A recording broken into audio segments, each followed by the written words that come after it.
Starting in the name of Allah, the most merciful and beneficial. Dear students, Assalamu alaikum. I am Ms. Savena Ikram and I am your English teacher. So today the topic of our discussion is types of nouns. Identify common, proper and collective nouns in sentences. अच्छा जी, लेकिन इससे पहले हम noun को discuss करेंगे। क्यों? क्योंकि types हमारे पास किस चीज़ की हैं? नाउन्स की हैं। तो हमारे लिए ज़रूरी है कि पहले हमें आइडिया हो कि नाउन किसे कहते हैं। So the naming word is called noun or the name of a person, place, thing or an idea is called noun. For example, Ali, cheer, Mr. Khan, happiness, sadness, etc. Okay, now coming towards the topic, identifying common, proper and collective nouns in sentences. Okay, तो सबसे पहले हम common noun पे आते हैं। Common noun क्या होता है? ये वो वाला नाउन होता है जो कि किसी भी पर्सन, प्लेस या थिंग के लिए जनरल टर्म हम इस्तेमाल करते हैं, जिससे हमें क्लियर नहीं होता कि हम किस चीज़, किस पर्सन या किस प्लेस के बारे में बात कर रहे हैं। अच्छा, एग्जाम्पल्स इसकी क्या है? सिटी, तो इट मीन्स कोई से भी सिटी।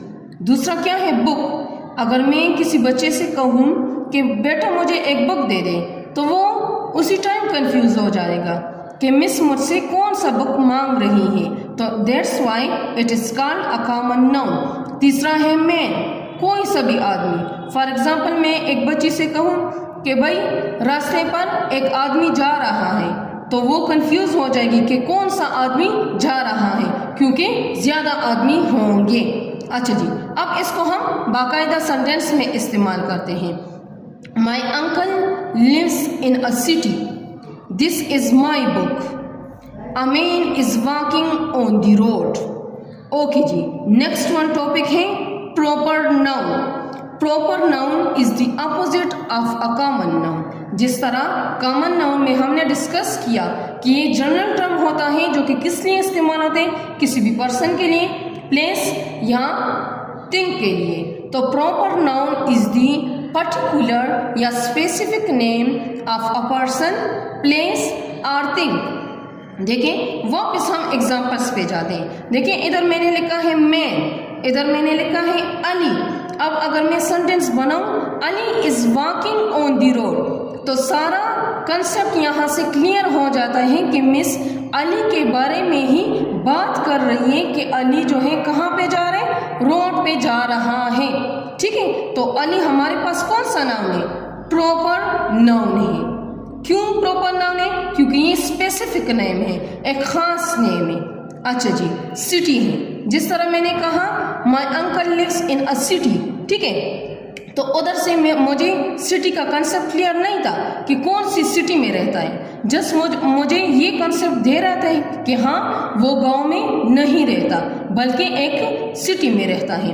अब इधर मैंने लिखा है इस्लामाबाद। अगर इसका सेंटेंस मैं इस तरीके से बनाती हूँ, my uncle lives in Islamabad, तो यहाँ से मुझे पूरा कंसेप्ट क्लियर हो जाता है कि मेरा अंकल इस्लामाबाद में रहता है। अच्छा जी, so this is a proper noun. Third one example है बुक। बुक का आइडिया उधर क्लियर नहीं था कि मिस बच्चे से कौन सा बुक मांग रही है, लेकिन जब वो कहती हैं बेटा मुझे इंग्लिश की बुक दे दे, तो यहाँ से पूरा कंसेप्ट क्लियर हो जाएगा। वो बच्चा टीचर को इंग्लिश की बुक ही देगा, ना कि उर्दू और मैथ्स की देगा। तो ये हमारा प्रॉपर नाउन था। अच्छा जी, अब हम कलेक्टिव नाउन पे आते हैं। कलेक्टिव का वर्ड जो है वो कलेक्शन से निकला गया है, जिसका मीनिंग है किसी भी चीज़ का सेट। तो इट मीन्स के कलेक्टिव नाउन वो नाउन होता है जिसमें हम किसी भी चीज़ या पर्सन का ग्रुप बनाते हैं। ठीक है, कलेक्टिवली हम उसको डिस्कस कर जाते हैं, तो ऐसे नाउन को हम कलेक्टिव नाउन कहते हैं। इंग्लिश में कैसे डिफाइन करेंगे अब इसको? A word that refers to a group of people, animals और थिंग्स। ठीक है, एग्जाम्पल्स हार्ट, आर्मी, क्लास।